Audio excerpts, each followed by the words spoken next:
भइल बाटे पागल के दासा। आज हमरा पता चलल प्रेम के भाषा।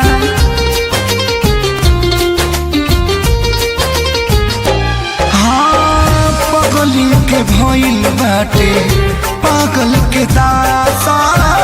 आज हमरा पता चलल प्रेम के भाषा।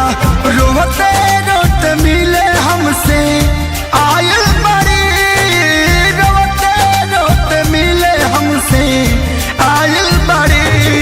हमर जान आज हरदी से लटाइल बड़ी। हमर जान आज हरदी से लटाइल बड़ी।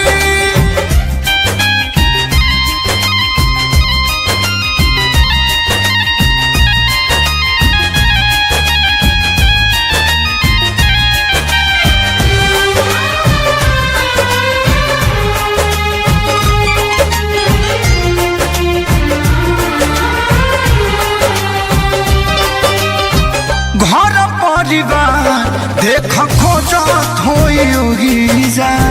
छतिया पमुड़ी धके रोवा तारी एही जा।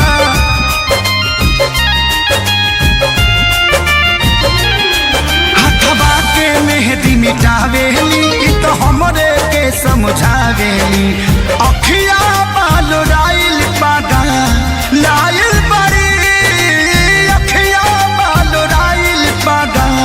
लाइल बड़ी हमर जान आज हरद से लटाइल बड़ी। हमर जान आज हरद से लटाइल बड़ी।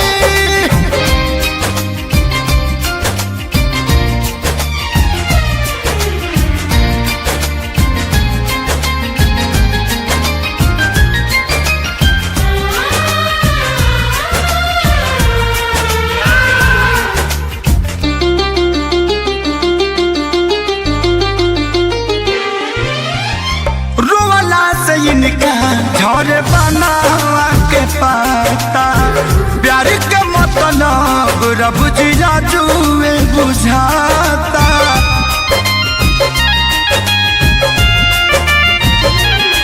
हम इनका से तनिको खफा नहीं थी काहे की जान बेवफा नहीं थी।